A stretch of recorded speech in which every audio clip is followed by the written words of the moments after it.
Good morning. I will call to order the Board of County Commissioners issues and updates for May 2nd, 2023. County Administrator Gary Schmidt, what's up first? Good morning, Commissioners and Chair Smith. Welcome. First, we'll do consent agenda request. Chair, if you would please convene as the Housing Authority of Clackamas County. I will recess as the Board of County Commissioners and convene as a Housing Authority of Clackamas County. Is Housing Commissioner Leenstra online, Tony? Joining us momentarily. Okay, we'll pause just a moment. Okay, good morning. Hello, Housing Commissioner Leenstra. Good morning. Thank you for joining today. This is a request for consent agenda for the Housing Authority of Clackamas County. Item 1, approval to apply for additional Veteran Administration supportive housing vouchers to assist veterans with housing stability. Anticipated grant value is $300,000. Funding is through the U.S. Department of Housing and Urban Development. No county general funds are involved. Tony Carter, Director of the Housing Authority. Go ahead, please. HUD puts out a NOFA, a Notice of Funding Opportunity, once a year for us to apply for more VASH, Veteran Administration Supportive Housing Vouchers. And so we are just asking to be able to apply when that NOFA comes out. Questions or comments? Of course. Yes, please. Go ahead, Paul. That's it. Oh, okay. Of course, yes, please. You want the VASH vouchers, Maybe you please wanted to say, apply. I want to comment, like, yes, please. We'd like more VASH vouchers for historical context. We did not in years past, many years past. We're lacking in those, but thank you. Yes, no objections going forward. Fantastic. Thank you. Great, thank you. Thank you, Commissioner Leenstra, for being here today. Thank you. Next, Chair, would you please convene as the Water Environment Services Board? I will recess as a Housing Authority of Clackamas County and convene as a Water Environment Services Board. This is the request for consent agenda for Water Environment Services. Item 1, approval of an amendment for a contract with Michael Trenchless for additional scope of early work on the Tri-City Water Resources Recovery Facility Outfall Project. The amendment value is $453,536.60. Total contract value is increased to $2,158,083.60. Funding through the Water Environment Services Construction Fund. No county general funds are involved. Greg Geist and Jeff Stallard from Water Environment Services. Go ahead, please. Morning, Chair Smith and Commissioners. I'm going to hand this. This is one of Jeff's projects. Jeff is our capital program manager, so I will hand it off to him. Sure. The amendment before you is for some additional there's 3 items covered in the amendment. One is a name change for Michaels. They've changed their name to Michaels Trenchless, Inc. The second is a addition of geotechnical exploration work associated with our preferred alignment. This would help us further define the extent of a landfill that we're going to be digging through and how we can support the adjacent utilities next to our pipeline as we build. We have 2 72-inch pipelines down the same corridor. We need to protect those assets and keep them in service, and some additional utility locations along the alignment. The third item is an administrative mistake that was made on the not-to-exceed amount.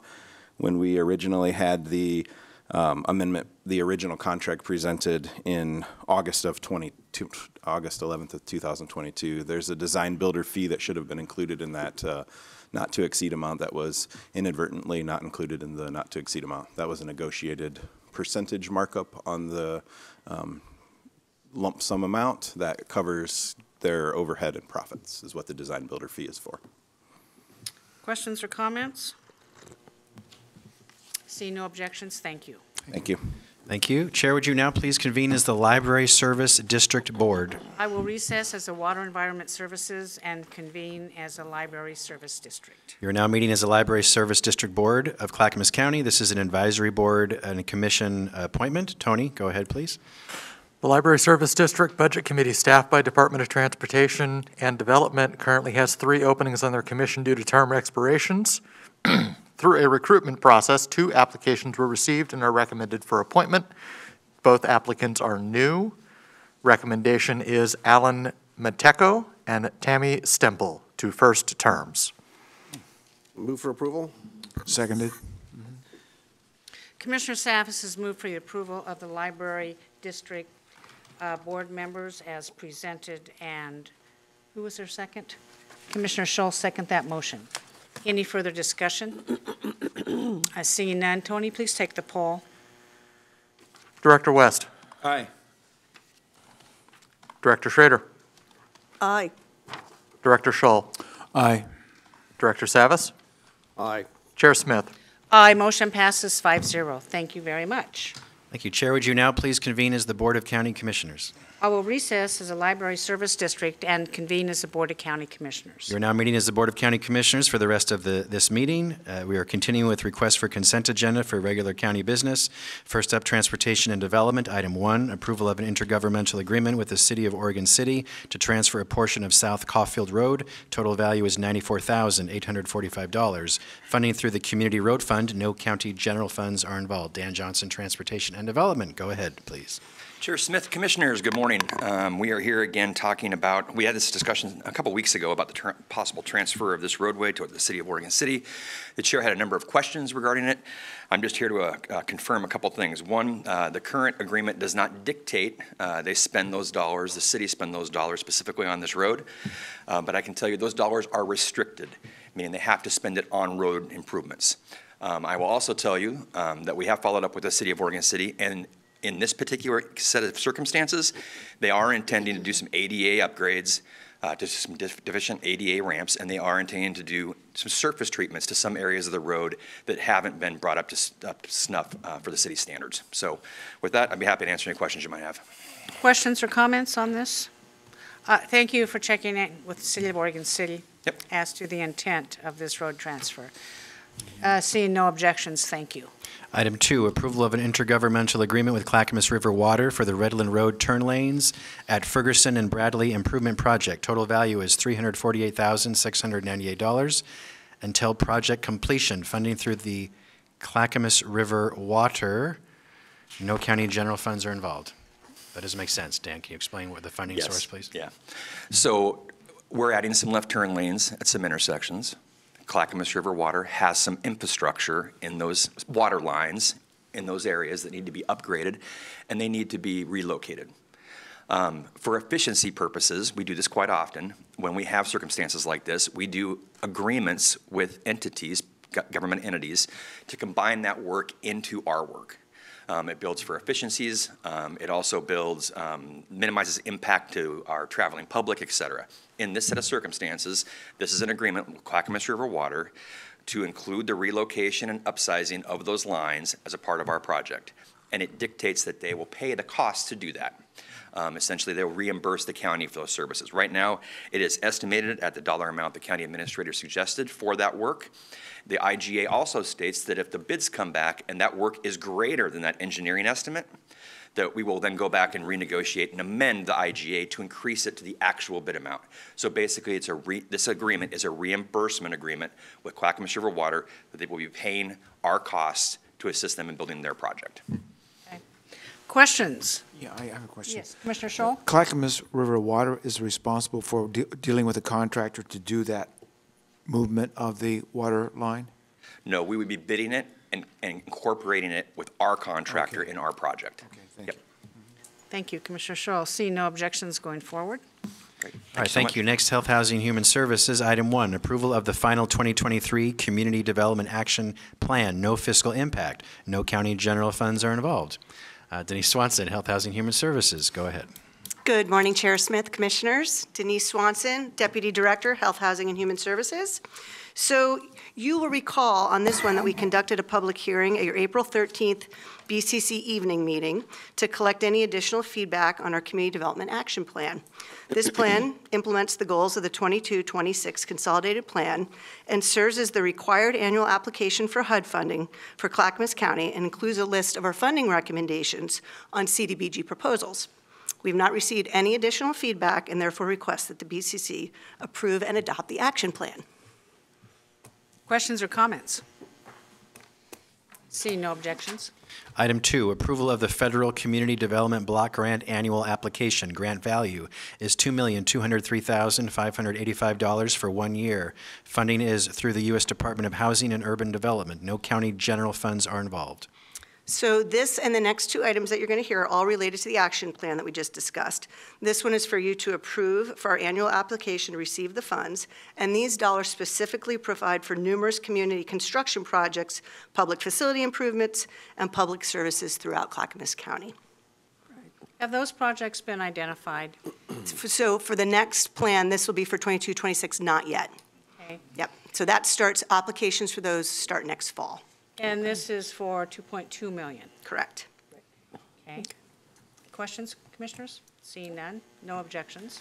Item 3, approval of the Home Investment Partnerships Grant Annual Application. Grant value is $1,088,143 for 1 year. Funding is through the U.S. Department of Housing and Urban Development. No county general funds are involved. So this, again, is another grant. We've broken out that grant application so it's more clear for you. So these are actually for the Home Investment Partnership grant funds, and this is to benefit low-income neighborhoods and persons throughout the county. And it provides for multifamily affordable housing projects that are yet to be determined based on that application process, grant administration and support of the community-based housing development organizations that are working on affordable housing in Clackamas County. Questions or comments? How much CGB grant funding does Clackamas County receive per year for all projects? So total, Mark? Come on up, thank you. Please introduce yourself. Madam Chair, Mark Soroy here. Your prior question about whether or not the CDBG funds the CDBG projects had been identified, if you'll recall, during the public meeting on April 13th, there was a list of projects in the staff report. So to answer your question, those projects have been identified. Your second question regarding the CDBG funds, Clackamas County gets approximately $2 million per year through a HUD formula. And that formula includes population, poverty levels, unemployment levels, and a couple other items. Are we required to spend it in the year received? No, we have 7 years to spend all the funds. And do we have any unspent CGB money sitting around? We have prior year funds that we've identified a use for. How much is that? Maybe you could calculate that and send us an email, because I'd like some further discussion on that. And why isn't that spent, and have those funds been identified for particular uses, or maybe somebody applied, couldn't use them, and it falls through, that type of thing. Yeah, Gary, we need that. Could you provide just a written update to the board on how much total is collected, how much has been spent, how much unspent, what's in progress, the whole gamut, please? Why they'd be unspent, et cetera. Yes, yes, Because absolutely. there are some grave, grave needs in the community that this Board of County Commissioners hears about. And we need to get that money out the door. It belongs out the door. It does not belong at the agency. Right? Absolutely. Okay, hearing no objections. Thank you. Thank you. Item 4, approval of the Emergency Solutions Grant Annual Application. Grant value is $193,644 for 1 year. Funding is through the U.S. Department of Housing and Urban Development. No county general funds are involved. So one more related to the action plan. So this is the annual Emergency Solutions Grant and provides funds for homeless shelter services, rent assistance, homeless management information system, our data collection, and grant administration at the county. Questions or comments? Seeing none? Item 5, approval of a subrecipient agreement with the City of Milwaukee for ADA ramps and sidewalk improvements. Total value is $145,000 for 1 year. Funding through the Federal Community Development Block Grant. No county general funds are involved. So this is a project that's already been approved from the CDBG proposal last year and makes ADA ramps and sidewalk improvements for the city of Milwaukee, which obviously is hugely important for our disabled residents and assures ADA compliance for folks using intersections and crosswalks. Thank you. Questions or comments? Commissioner Scholl? I've got a question on that. The Federal Community Development Block Grant, do the approval of those grants come through the counties to the cities, not directly to the cities? Commissioner Schull, if I understand your question, yes. The funds come to the county. We accept proposals on what projects qualify, and then we bring each of those projects to the county for approval, such as this one with Milwaukee. So these are funds that Milwaukee applied for these funds a few years ago. Gotcha. Okay, thank you. Seeing no objections, thank you. Item 6, approval of an amendment increasing funding and change in the reimbursement rate to a local subrecipient agreement with Zor Evangelical Lutheran Church of Canby for providing services during extreme weather. The amendment value is $13,400 for 6 months. The total agreement value is increased to $73,905 for 9 months. Funding is through the Oregon Housing and Community Services Department and $5,050 of budgeted county general funds. So Zor Evangelical Lutheran Church is one of the 3 inclement shelters that we have in Clackamas County. Last year, we provided 106 bed nights for 17 unhoused individuals. This winter, 490 bed nights for warming center services. So we've exhausted the funds. So this amendment is going to do 2 things. One is it will increase the bed cost, how much we give, from $35 to $55 a night because of inflation and increased costs to do business, and it's going to add additional funding to the existing agreement that goes through June to account for any additional services we need. So what's becoming very noticeable is that our warming shelters, do I hear somebody's phone ringing up here? Yeah, it's buzzing. Please turn it off. It's quadrupled over last year is what I'm saying. Now, are there more people homeless? We have a point-in-time homeless count that indicates that is significant reductions. So who are using these shelters, and are they using the shelters for maybe a purpose that is unintended because they don't understand? And I know this is happening in Molalla. So this is just a warming shelter where they come in for how many hours a day? They can spend the night. These are overnight shelters. Spend the night, but how many hours in a 24-hour period? I don't think that there's a limit to that. It depends on what time. But often they won't open until 8 o'clock at night, so they'll show up when it opens and then spend the night. Okay, and then they could leave. Vahid, please address that. Good morning, Chair Smith, Commissioners, Vahid Brown, H3S. So they typically, the warming shelter opens 7 to 7 with some variation depending on weather and the site. So they would not spend 24 hours. They would spend the overnight hours and depart the warming center in the morning. There are exceptions when the daytime temperature is below freezing and there's inclement weather like snow or ice, when the warming shelters are given permission to stay open during the day, so that if the temperatures and conditions are life-threatening in the daytime, they stay open. Just to speak to the increase in the usage of warming shelters, it's weather-related this year. It's not so much related to the number of people seeking the warming shelters, it's the number of nights they've been open. So we've had worse weather this year than last year, and that's the reason for the increased count. That's very good to know. We have 2 commissioners in the queue. Commissioner Scholl. Yes, I would like to thank the Zor Evangelical Lutheran Church of Canby and all their churches who are participating in a program like this. It's cost-effective, it's close to home, and it's so helpful.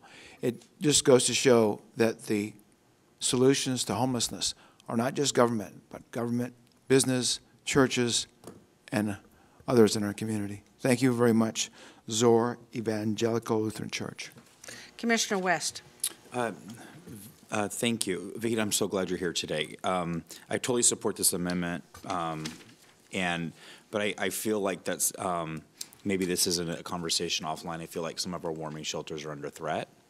And I want to maybe just unpack a little bit one of Chair Smith's comments about are they being asked to be more than a warming shelter at times, to the point to where it's harder to manage the populations and how it impacts the community? And what is our role as a county to be supportive, but they're also in urban areas outside, and those jurisdictions, those cities have their own governance, right? They have local city governance on top of that. So how do we figure out, how do we support the viability of our warming shelters? I'm very concerned about them, some of them having some issues right now. And how do we create better models so maybe we can get a few more out there as needed? But maybe it's a conversation online, but I'm glad you're here so I can say this to you in person. But I guess those are a couple of my concerns and thoughts. Yeah. I do have one brief response, Commissioner West. Thank you, and I agree. And I would love to have that offline conversation. This is a need to support our warming shelters. One thing that we've done this winter to provide some of that support is provide a route for highly medically vulnerable households who show up at warming shelter to be referred to overnight and even through, the winter, stays in transitional shelter in a hotel room. And so with the partnership with social services, our warming shelters could say, someone came in a wheelchair, there's not really a good accommodation for them, they're sick. Can we relocate them to a better facility? And we have the resources to do that. So we've been doing that as one step to provide some of that additional support. Do we provide medical, do we connect to the hospital systems to provide some type of medical support, like if somebody comes in and they have diabetic wounds on their legs, or the immobile person who is in a chair or maybe disabled, is that part of the process? Can we capture them in a warming center and then we're redirecting them in a more appropriate safety net? I mean, sometimes we can, and some of those opportunities are limited when, the shelters are only open 7 to 7, and then we have, those kinds of notes come in during the day, and we're hopeful that our outreach partners and other partners can make those connections to medical care. It's not always possible, and indeed, we sometimes see the opposite issue, and we've been talking with, and I'm talking with one of the hospitals today, we've already talked with several, about an issue where hospitals are discharging highly vulnerable folks who are homeless and having them transported to a warming shelter. And so that's creating burdens on our shelter providers that we're trying to manage that relationship with our hospitals to see if we can partner better. I've heard the same thing out of Molalla community, that they're like, how is this even happening, right? And they don't have the infrastructure ability to manage or handle that, yeah. Let's talk more offline, but thank you, yeah. Thank you. Commissioner Savas? Yeah, I'm sorry I had to step out for a bit, but did you talk at all about how this interfaces with cooling shelters for the hot weather? Is there a relationship? Yes, the same providers. Okay. Yep. Got it. All of the contracts with Zora and the other two providers are for severe weather, so smoke, heat, and cold. Right, because I'm understanding that those National Weather Services forecasted a hotter summer than last summer. Yeah. Thank you for that. Seeing no objections, thank you very much. Item 7, approval of an amendment increasing funding and duration of an intergovernmental revenue agreement with Clackamas Fire District Number 1 for medical direction. The amendment value is $72,000 for 1 year. Total agreement value is increased to $144,000 for 2 years. Funding is through the Clackamas Fire District Number 1. No county general funds are involved. So this agreement ensures that Clackamas County Fire District Number 1 first responders meet the Oregon State licensure requirements and protocols for providing emergency medical services care in Clackamas County.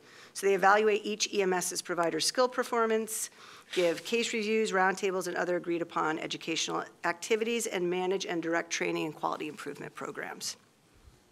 Questions or comments? Seeing no objections.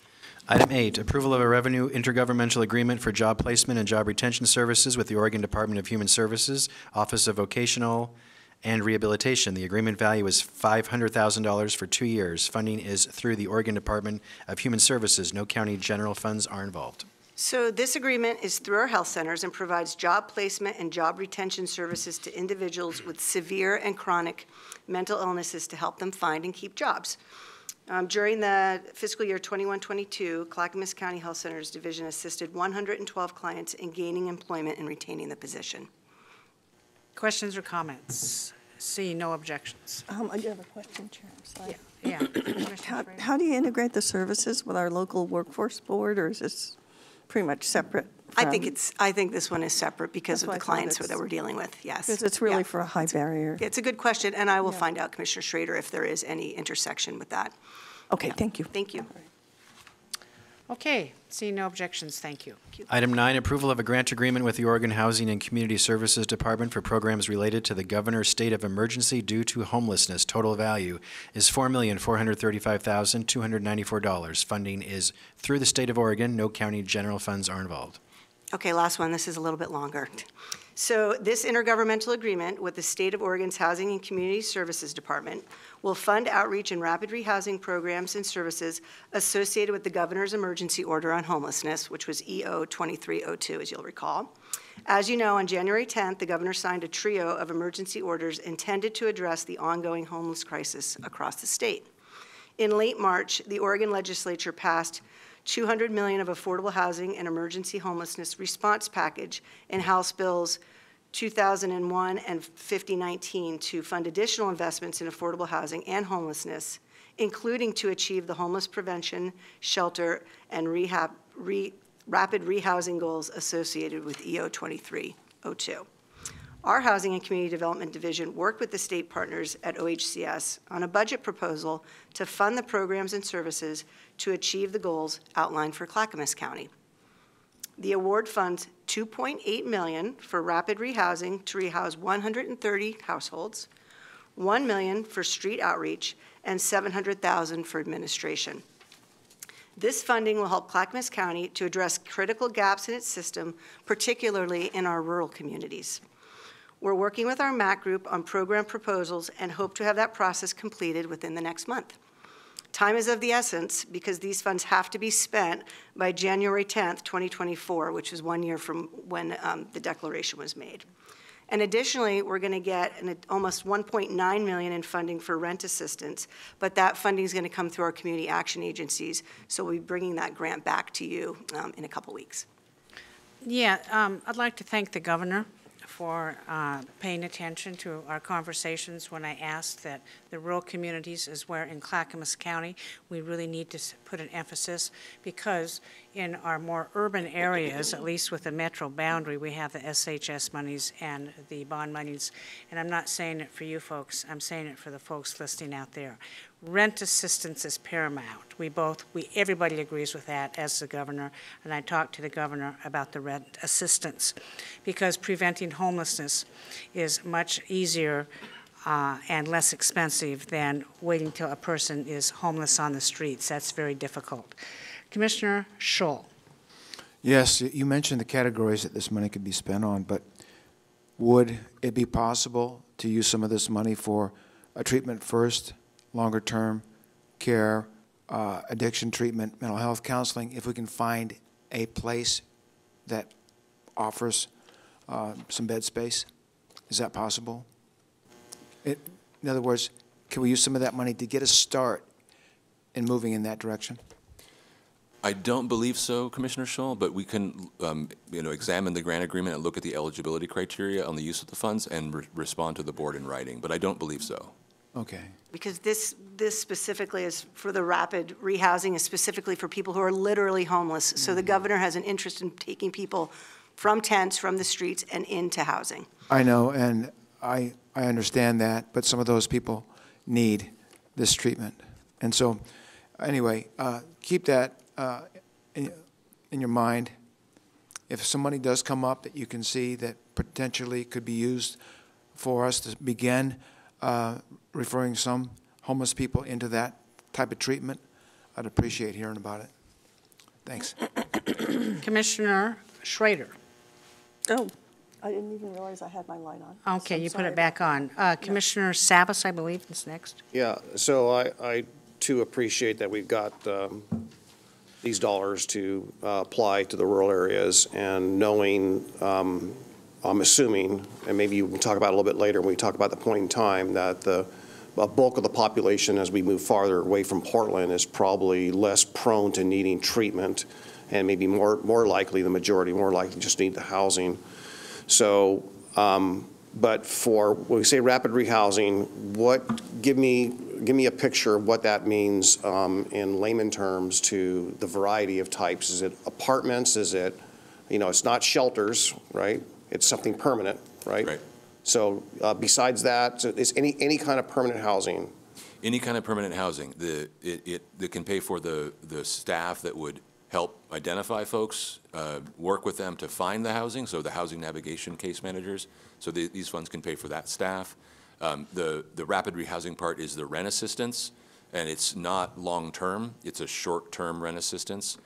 For households who are coming out of homelessness, sometimes they will need to be assisted further with longer-term rent assistance, and our system can make that connection.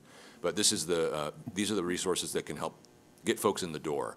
So it's typically scattered site apartments in the community, but this funding could also be used to fund staff who could help folks who are experiencing homelessness move into a facility-based permanent housing thing like the Tukwila Springs somewhere in the community that's opening, or public housing at the Housing Authority. But yes, it must be a permanent housing location.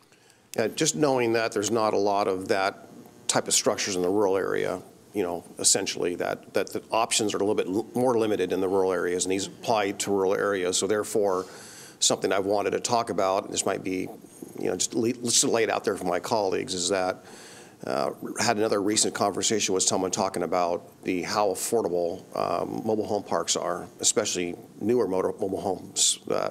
They're efficient, they're low cost entry.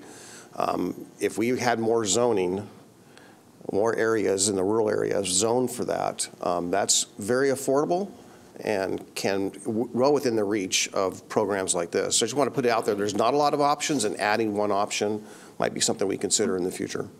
Sure. Yep. Okay. Agreed. Commissioner West? Really appreciative that the governor is making sure and or helping to bring resources to the rural part of the state. Thank you for listening, Governor Brown, and collaborating with us. I'm sure we'd have liked everybody wants a little bit more money. We asked for a little bit more, but we were thankful for what we were able to have, and it will go to good use. I know that. I just want a little clarification based on some conversation that I heard today. The goal of the governor's office is to take people from chronic persistent camping homelessness, right? And then get them into permanent housing? Am I understanding the goal of these funds? It's, yes, with a little bit of a caveat. It's the requirement is that folks be literally homeless, unsheltered homeless. That they don't need to have been chronically unsheltered homeless, but they to be eligible to be served by these dollars with rapid rehousing, they have to be unsheltered. Can you define like what it means versus acute and chronic? Like where do Yes. is it, that has to have a specific term where we now flip from acutely homeless to chronic? May I interject, Commissioner West? Would that be covered in the next presentation on the point-in-time count? Yes, I can go over that Can we definition. wait for that, Ben? Yeah, I think it applies here, but yes, sure. So my question is this, is my initial thoughts, this is my concern is if I walk up to a homeless encampment and I want an understanding about how I can look at their tent or their facilities and I can see what kind of order it's in and I can tell you what kind of order their apartment's going to be in. Right? Yeah. I can see, like, do we have some hoarding behaviors? Do we have mental health behaviors? Do we have everything that's going on that means just placing you in some type of four walls and isolating alone and getting you into this housing is not going to be successful, and that place will end up being destroyed. We'll have issues that we additionally have to mitigate and cost taxpayers a lot of money. I'm trying to balance out, like, how to get these resources as successfully used as possible in the rural communities while also preventing that type of thing from happening.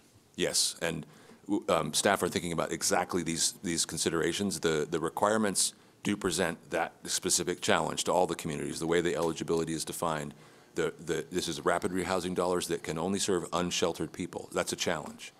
So what we are anticipating doing is working with our partners. When folks are have that high acuity that you're talking about, Commissioner West, they can be enrolled in this program, right? As an unsheltered household person, we will serve you with rapid rehousing, and for an interim period, it would be best to place this household in transitional housing in a hotel room with intensive wraparound supports to mitigate and address some of those issues that we might observe as potential barriers to their success with a lease, right? Mm-hmm. So we plan to have an interim step for some households that's not directly into an apartment that's going to set them up to fail, but into a program that has rich on-site services that can then be moved into an apartment. And, as I mentioned to Commissioner Sabbas, some households are not going to be successful with several months of rent assistance.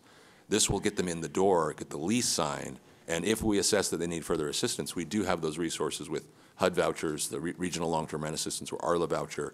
We have ways to continue to support those households. I respect that. I think I have a really strong concern there. I just want to vocalize it. I'm really sure we're strong. going to discuss this again in the next presentation. Okay. You can Thank get. you.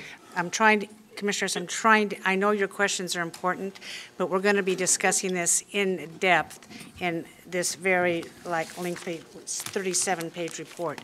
Commissioner Sabbas. Yeah, I just want to share to my colleagues, Commissioner West in particular, because of his questioning, that it's been my experience, our staff, through the years of discussing these scenarios, that they do a great job of screening, and the providers do a great job of screening to make sure that whoever is going to be eligible for this is going to have a high propensity for success. So a lot of your thoughts and concerns are they're being evaluated and they're factored in. The last thing we want is a failure. We want to help the people that can be helped and can make the transition to permanent housing and be successful. Thank you. Seeing no objections going forward. Gary? All right, those are all consent agenda requests that will be on this Thursday's business meeting agenda. Commissioners, because I know two of you have to leave here soon, I'm going to jump ahead because there are two things that have to happen today. First, down on the list, Budget Committee applicant interviews. There are 2 openings on the Clackamas County Budget Committee for a term that starts July 1st. There were 5 applications received. This is a committee that you would like to interview candidates for. I'm asking how many of you would like to interview the candidates. It could be all of you, it could be some of you, but please identify who would like to interview the candidates. I would. I don't know. I would. Yeah, I would too. Change. All right, just the 3 of you, or Commissioner Shull or Savas, would you like to join too? If I have the time. 3, all right, But so. I don't want to burden or bog it down, so if I can do it, great, but I don't, happy to participate if I can, but I'm not insisting that I participate. And I would, I mean, if you guys, so everybody feels more involved, if you have questions that you think we should pose, please communicate. If you've seen applicants, they've been, address this in the interview. I'm sure any of us would be able to collaborate with you even if you're not in the interview. Yeah, that's fine. All right, so I'm hearing Chair Smith, Commissioner West, Commissioner Schrader for sure, Commissioner Savas, if we can swing it on the calendar. Commissioner Shull, you're okay to sit out this one? Okay, very good. We'll work it out. Thank you very much. Next, advisory boards and commissions. Tony, go ahead. The Leaders for Equity, Diversity, and Inclusion Council, staffed by the Equity and Inclusion Office, currently has 5 openings on their commission due to term expirations. Through a recruitment process, 5 applications were received, 3 were recommended for appointment. Since the recruitment process concluded, 1 of those has withdrawn their application. The remaining recommendations for appointments are the following: Anamika Concola to a 1st term, Emily Cooper to a 2nd term.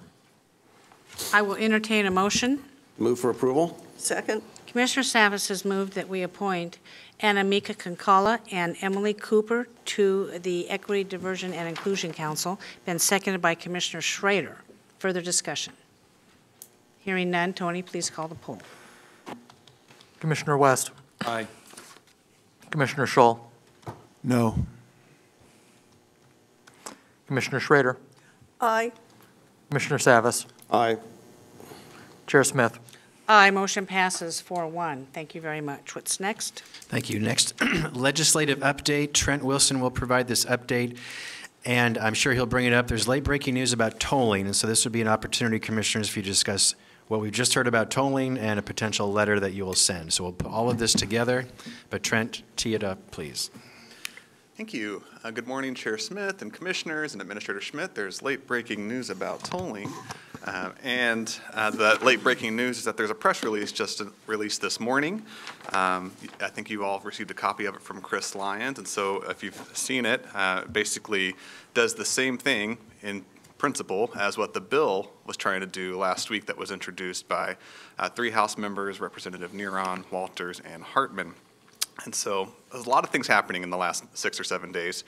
All, I would say, in part to the good work that y'all have been doing within the community and with the legislators to move a lot of these topics forward. So I'm going to try to piece this together and something that might feel tangible because there's a lot happening. So last week this bill was introduced, 3614. You've received a lot of email updates about this, so I wanted to provide a verbal update so that the public knows that you're working closely on this as well. Has 31 sponsors. It's a good bill. And that bill is in response to the logo letter that you approved a couple weeks ago. So that's the legislature being responsive to your request. That's really positive. We were working on a support letter for that bill because we are hoping to get that bill a hearing in the coming days. And I think until we know more, that might still be the effort until we know otherwise. But also this morning, there was a press release from those same representatives that says the governor is directing ODOT to pause tolling until 2026 and to create a subcommittee to sort of address pieces of tolling and financing within ODOT. And what we think we know so far is that this is intended to build a bunch of policy recommendations for the 2025 state legislative session where there is expected to be a broader transportation package that will be renewed, since the last one was in 2017, 2009 before that. 2025 was when we're expecting the next transportation package. The bill, or this press release, was just released this morning. There's a lot of things that we don't know, and we are working right now to figure out those things that we don't know. And so there's a lot of questions. I'm happy to field field what we can and start writing your questions down so that we can get those questions answered too. But the update is this press release is very positive. It seems to do something very similar to what the bill was doing. So one of my questions is, does that effectively mean the bill doesn't need to move forward with this governor action? Is that positive? You know, what are some of the things that are about to happen? This is an hour ago, so here for your questions. Yes, thank you very much. So we have this letter in front of us. We were going to request with the other cities to have a hearing scheduled by the end of this week on Friday. However, my question regarding this, both those tolling bills were passed by the Oregon legislature. In the process, as far as I know, the Oregon legislature must undo that. I'm appreciative of the governor wanting to say she supports the bill and go forward. But does she have the authority to override what the legislature did? I don't believe she has the authority to override what the legislature did. In my 1 hour recall of House Bill 2017 and 3055 from a couple years ago, a lot of pages, sorry, I don't recall that there was a thou shalt implement tolling by X date. I'm struggling to remember if that was within those bills. So the governor recommending a pause until 2026 may not be opposite of the direction from those legislatively directed bills. The director of ODOT is appointed by the governor. So, I mean, I think there is a chain of command here where this can be trusted. Like you say, we don't know what we don't know. Yeah, Commissioner Savas. I appreciate this. I had to step out for a bit and was speaking to one of the mayors who's intrigued and been involved with this, and also this morning talked with other folks, mayors as well this morning, not all of them, but some of them. One part of me wants to move forward with the letter addressing and supporting 3614 with a tweak. So you have the letter in front of you. I have an edit to that. I can talk about that a little bit later, but so we have the letter. The other thought was to convey the message, a very simple message, is that I'm inclined to suggest that maybe we also, along with the letter, issue a press release stating that we're thankful for the governor taking the action and the legislators for their effort and work, but we want to make sure that the principles outlined in 3614 or something along those lines. I like the way it's worded, with the exception or the tweak that we don't want to see the construction bottleneck project delayed. I want to see the lanes built, because that is principally what will fix the diversion problem our communities are experiencing today, every day at rush hour in the morning and the afternoon. That's imperative. And I think we stay on message with diversion in this letter or a press release or something to that effect, then we will be not only justified, but we will convey in a very strong way and to the legislators who are not aware of our diversion challenges, remind them or educate them, especially the new legislators, that this is the issue. It's diversion. It's not about resisting tolling. It's about diversion, safety, making our streets safer. So tolling will exacerbate that clearly, but I think fundamentally we need to stay with the very principle of why we got behind this project in the first place. And I think sending that strong message to them and the new legislators is really important. And I haven't had a chance to talk to, we haven't had a conversation. I wish that we had a closer working relationship or committee already set up to work with the legislators on this. But I know these things happen quickly, but so voila. Yep. Here we are. So I'll just state here in closing what the edit to this letter would be if we choose to do this. And I don't have it wordsmith exactly, but under the third little paragraph that starts with "our message has been clear," if we were to, after that, leave that as is, but add the following: therefore, the construction of phase 2 or B must continue without delay. Okay. It's kind of in one of the bullets, but I think it needs to be also included in the forefront of this, that we support the pause on tolling, but we do not want to pause the construction project, which is the solution. That's a good edit. Okay. Yeah. We have two other commissioners at least. Commissioner Scholl.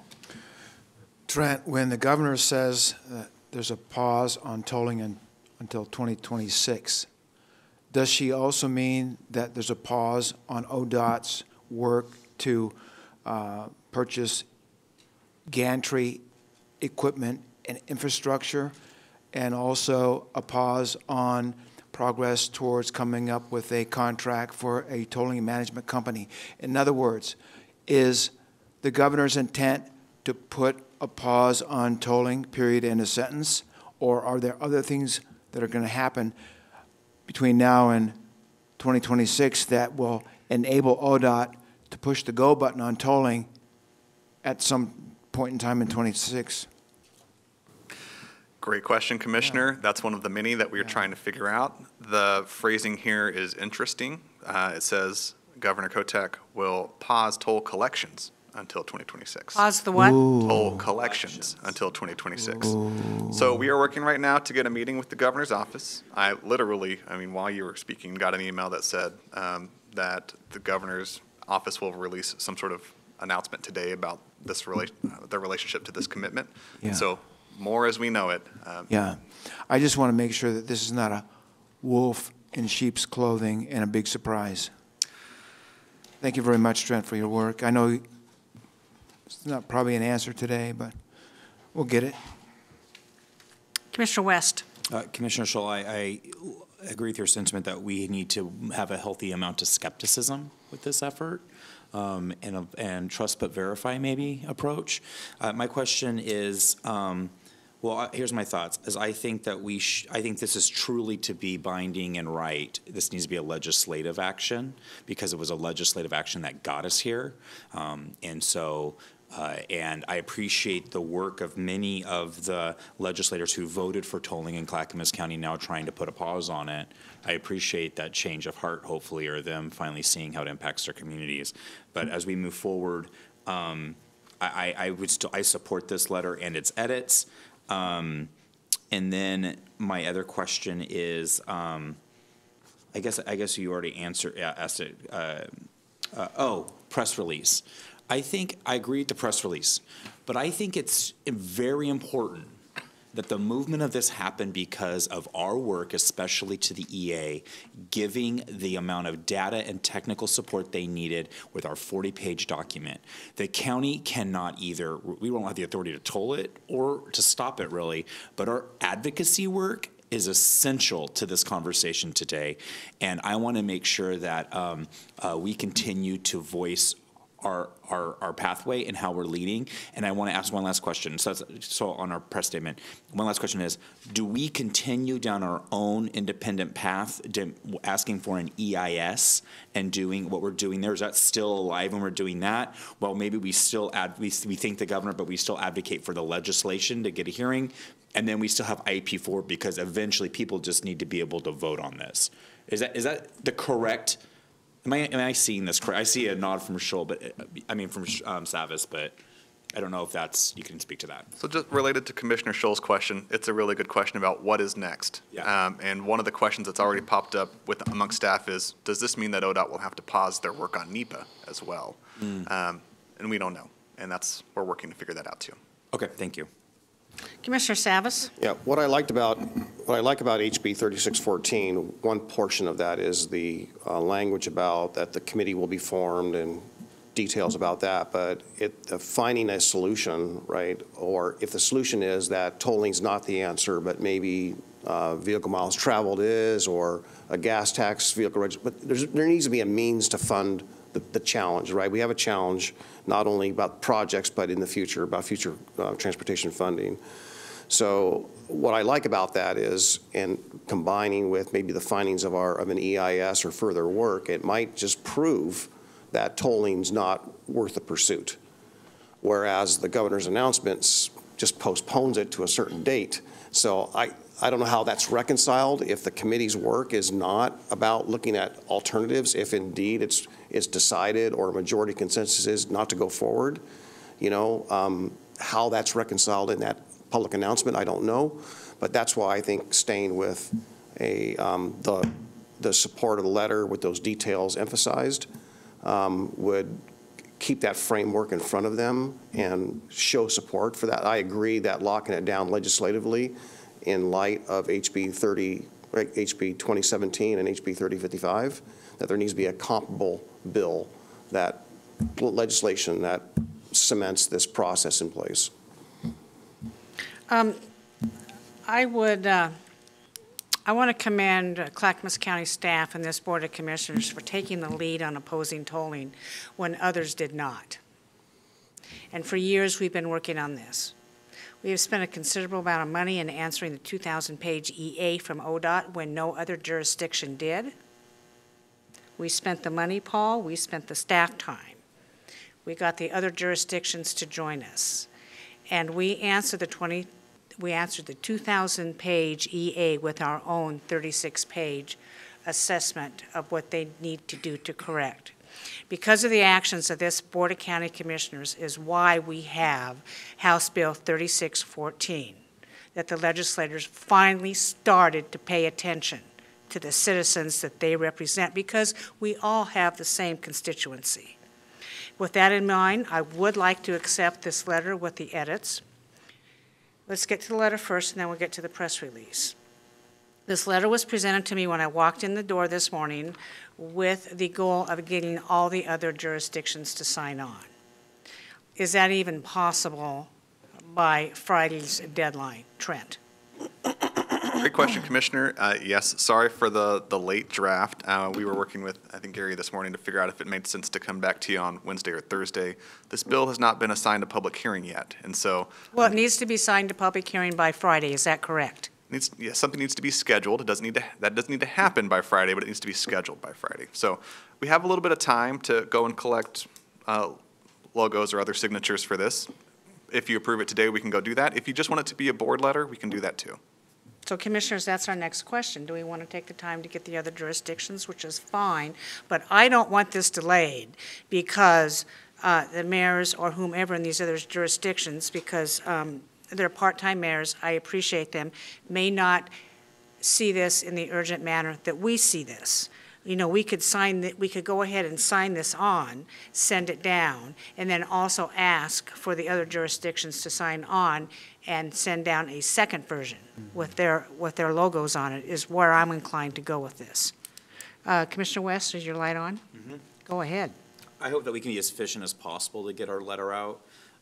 Maybe in a reasonable amount of time. If these other jurisdictions jump on quickly, then cool. Jump onto the letter with the county. I would like all 5 of our signatures to be on the letter.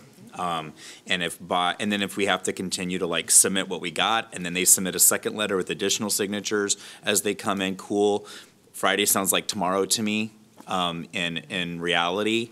And so whatever we can do to be wicked fast, I think, is how we should move forward. Yeah, and maybe our letter needs to say, we have seen the governor's intent to pause, whatever that language was, the tolling gantries, use that specifically and say, however, there remains too many unanswered questions and unknowns. So therefore, this is why we're sending this letter, asking the legislature to schedule a hearing for 3615. Just add that as well. Is that okay, Commissioners? Yeah, good idea. Gary, we need to vote on this letter? No. I would recommend that let staff make the edits you just talked about with what you just added, Chair. We can bring it back to you to review, and then you can either vote tomorrow. You can vote today without seeing the final letter. You can vote tomorrow. We can convene special ops. I don't think you need to bring it back. I want to get this letter out the door today. Yeah, so I'll make a motion. I'll make a motion to approve the letter with the amendments suggested, and also draft up a press release for our special ops to review. Seconded. That's good. Commissioner Savas has moved that we support this letter with the 2 amendments and draft a special ops, a press release for special ops to review today. Thank you very much. It's been seconded by? Scholl. Who? Scholl. Thank you very much. Further discussion? Seeing none. Tony, please call the poll. Commissioner Schrader. Aye. Commissioner West, Aye. Commissioner Scholl, Aye. Commissioner Savas, Aye. Chair Smith. Aye. Motion passes 5-0. Thank you very much. And after this is drafted with all signatures on, go ahead and reach out to the cities and say, we've already done this because time is of the essence. If you are so inclined to add on to it, please do so. Very Okay. good. Thank you, Commissioners. Thank you very much, Trent. Chair, other if I update, can, I just want to just give another shout out to all of our staff that are working on this. They've done a lot of good work, a lot of heavy lift, so kudos to y'all. Thank you. Big team. Big team. Gary, what's next? Okay, Commissioners, you have two main items left, and I know two of you have to leave. So would you rather talk about the zoning and development ordinance amendments or the point in time count first? Well, I would rather dedicate more time to the point-in-time count. I'm going to be leaving. I have a meeting scheduled before the point-in-time count. And by the way, it's 37 pages. I understand this is drafted for a HUD requirement, and therefore maybe not as easily as understood as past point-in-time counts. But it's very good information. Commissioners, I'm inclined to hold off on the point-in-time count when we have more time that we can do it. Mark 2, all right. We have two commissioners that want to do that. So Gary, let's go ahead and do the zoning ordinance. I appreciate Vahid and Denise. Denise, coming in and spending your time with us today, but this really is a heavy, heavy topic. Thank you very much. Chair, just quickly, just so I understand, when do you have to leave? In 10 minutes? Oh, in 10 minutes, okay. Okay, fair enough. Okay, so we will next have public hearing for zoning and development ordinance amendments. Dan Johnson and Jennifer Hughes from Transportation and Development will present. There's a memo in your packet. Where's this one at?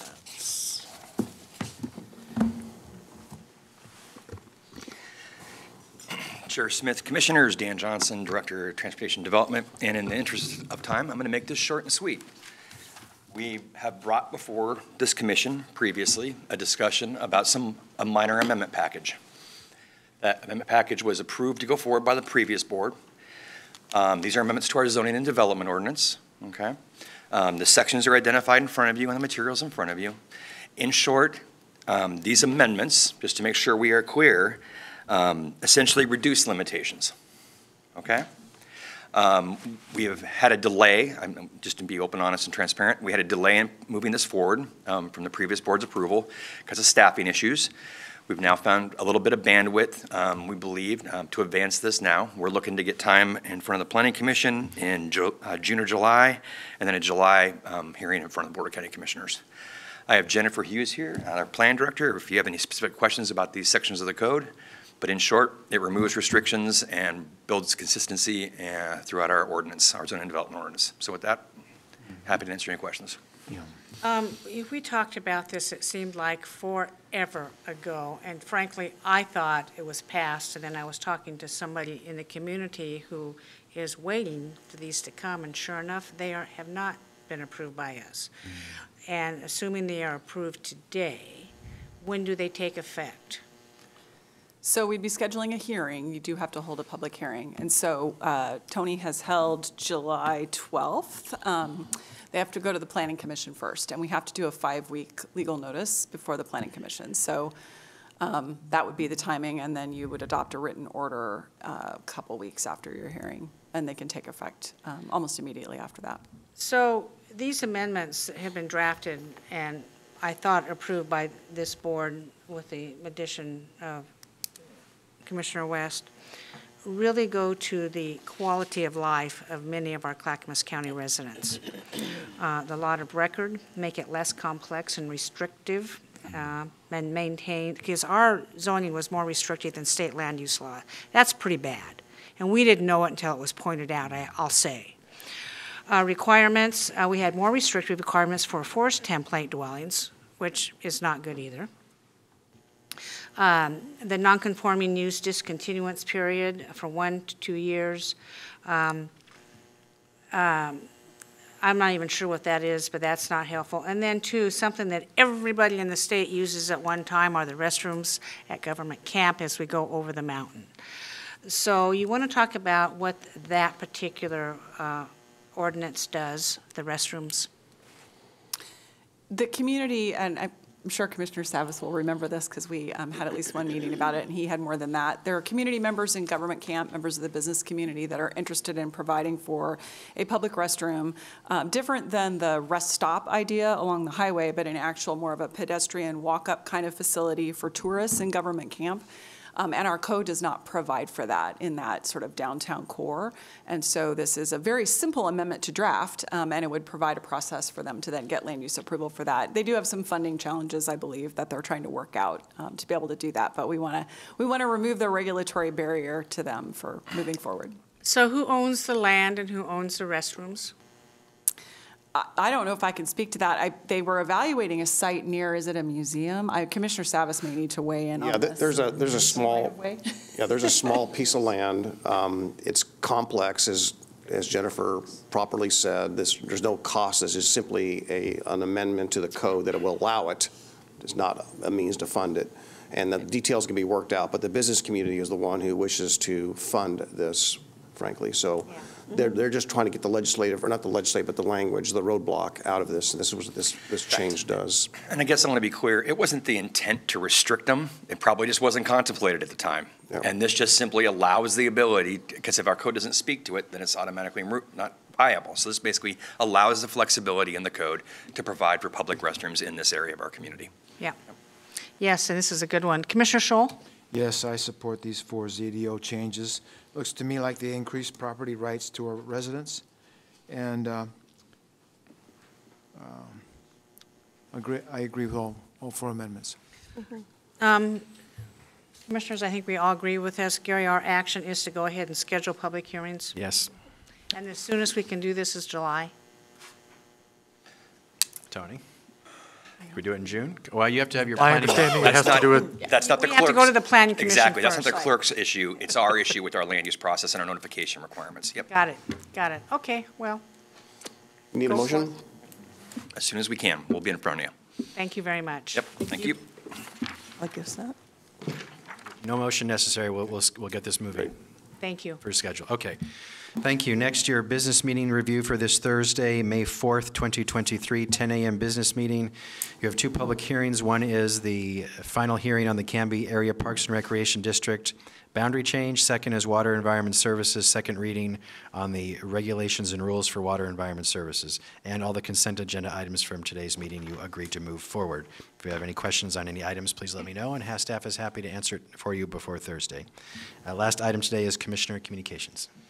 Thank you very much, Commissioners, for our last-minute work on the transportation issue. Thank you for allowing the point-in-time count to be had at a time where we all can participate fully.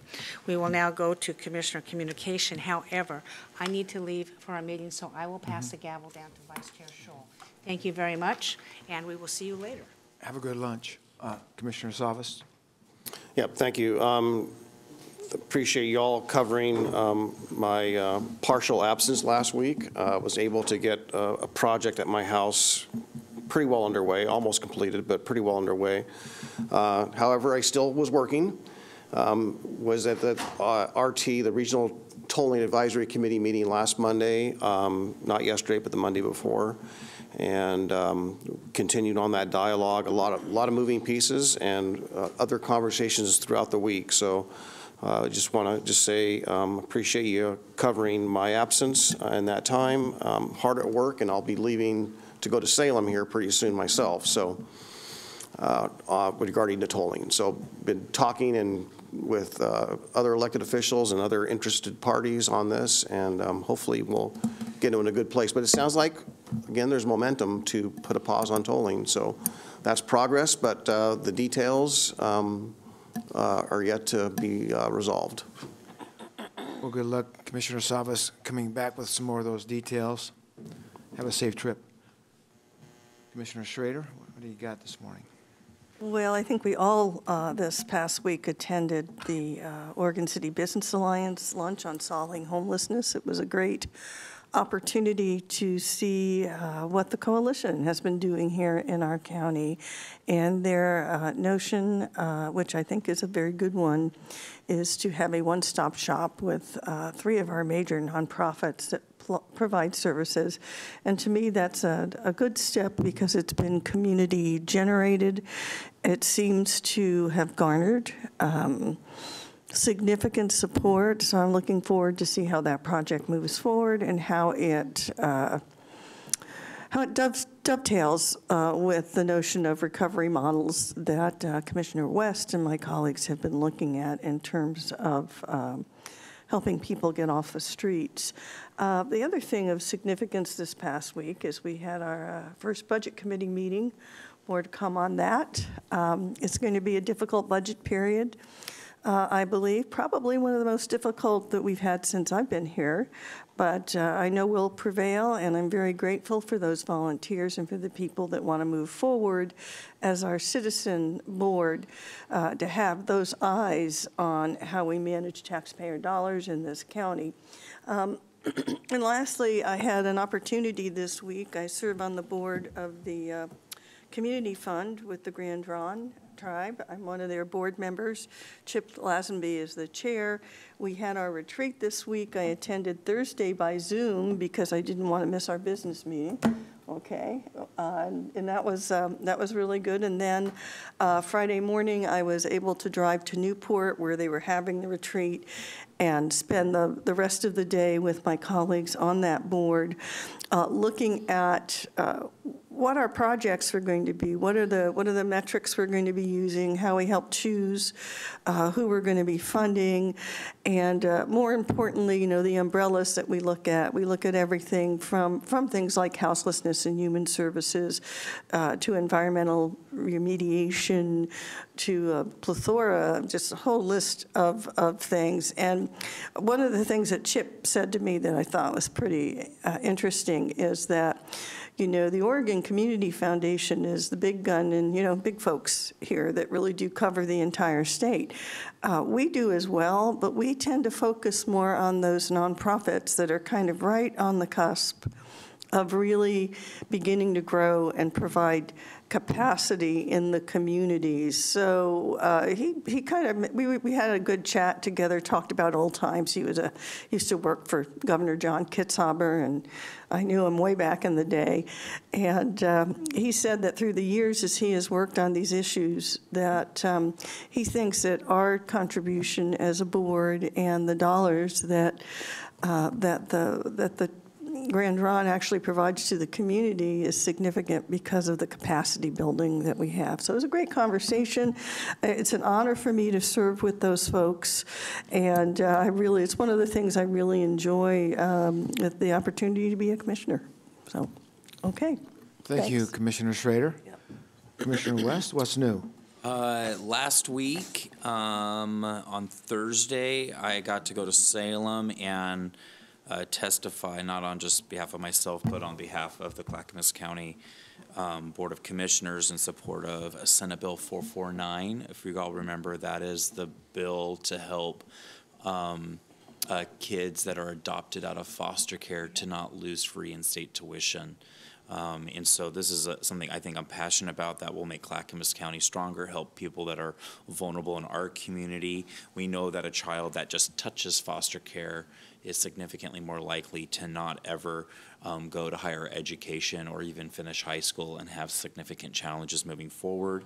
And so just having the wonderful opportunity to talk to H3S and talk about how they think this bill would be such a wonderful companion as they try to help bridge kids even who have aged out of foster care, helping them realizing the resources available to them, also supporting the formation of families in our community. And sometimes families don't always look the same as everyone else's family.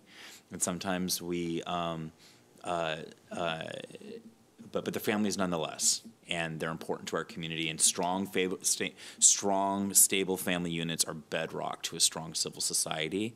I know firsthand that that this is an important opportunity for us to do the right thing and to advocate for the right thing. So I'm excited and honored that Clackamas County is supporting this hearing, and it was a pleasure to go before the House as they were very receptive to the bill. I'm optimistic that after 6 years of work, this bill is going to become law. That was a great opportunity, and thank you, colleagues, for your guys' support in this also. I had an amazing opportunity yesterday to do a ride-along all day with our community paramedics, which is amazing work out of Clackamas Fire. And it is, I think, some of the cutting-edge work necessary to prevent people from chronically being caught up in our emergency departments, people that need a little bit of extra support so they don't, overutilize the 911 system, making sure that we have Narcan available to people who have recently had overdoses. There were a number of visits where you're visiting people and their families where someone did have a recent OD. That was a number of the visits.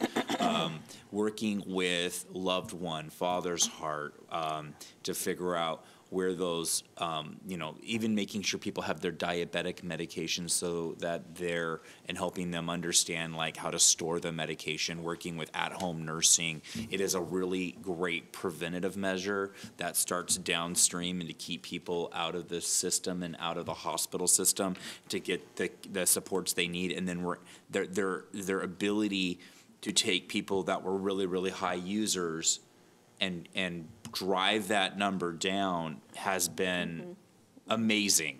It's such an important piece of work, and it's relatively kind of new, and kind of the funding's a little precarious for it or whatnot, but the work they do is fantastic. So as a nurse that cares for this population, I totally had a blast with these guys, and I was in their professionalism, the way they communicate, the relationship building that they have with these vulnerable populations. Our community was good government in action, and every dollar they get is well spent, and I was an honor to be able to spend that time with them. I know that in the past this Board of Commissioners has supported them with some small grant funds. I know that when we advocate for this type of stuff, maybe for the legislature or additional sources, I think it's important that we remember this outreach and we find ways to be good partners with them. So I know we'll have more to say as we have more meetings this week. But we're having fun and trying to do a good job here. So it's, I'm excited about the efforts. And Tolling Commissioner's office, thank you so much for taking a good lead on this. It's good to see that our advocacy is getting some good work done. Yeah, thank you, Commissioner West. I attended the MPAC meeting last Wednesday. Metro briefed the regional transportation plan, and it's $73.3 billion. Horizon year is 2045.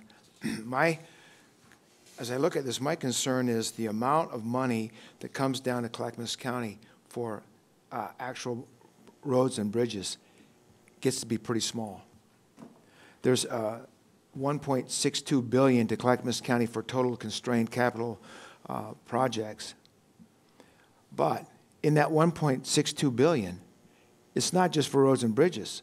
It's 91 projects for walking and biking, 1 project for transit capital, 48 projects for roads and bridges, 1 project for throughways, 1 project for freight access, and then 3 projects for info technology.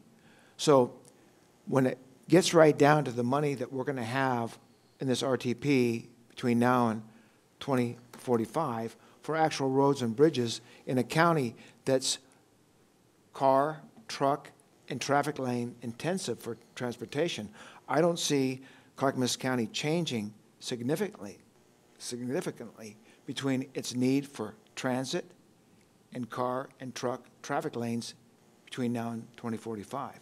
So I wanted to share that with you. This report is probably about 18 pages. I can get a copy to you. But that's my concern, is will this RTP in 2045 provide for transportation for Clackamas County that's going to be improvement over today? And I'm not really sure it will. So that's what I wanted to bring to your attention. Also, Wednesday at the MPAC meeting, Councilor Wang from Metro mentioned that the 8.3% increase in Metro tipping fees that we thought we'd see we talked about last year, apparently was not approved by Metro Council, and it might go as high as 11%. So Jamie Stasny is looking at that. They'll be meeting with the Solid Waste Commission and then get back to us later on. But that was a bit of a surprise. So that's all I have. Administrator Schmidt, do you have anything else? Nothing else. With that? I do have a question. Vice Chair, do you enjoy the MPAC meetings? Are you liking them? MPAC is kind of like going to a hockey game where nobody makes a goal. I didn't. In terms of excitement, I meant that only in terms of excitement. No, MPAC does a lot of good work, and I do appreciate being on MPAC. I might not have as much excitement being on MPAC as you had, Commissioner Schrader. With that, I'm sorry, I just had to, I actually feel a little guilty. Yeah, no, MPAC does good work. MPAC for me, no. MPAC does good work. I'm sure I'm going to get some phone calls now. So with that, this 2 May 2023 County Administrator Issues and Update meeting is concluded. I want to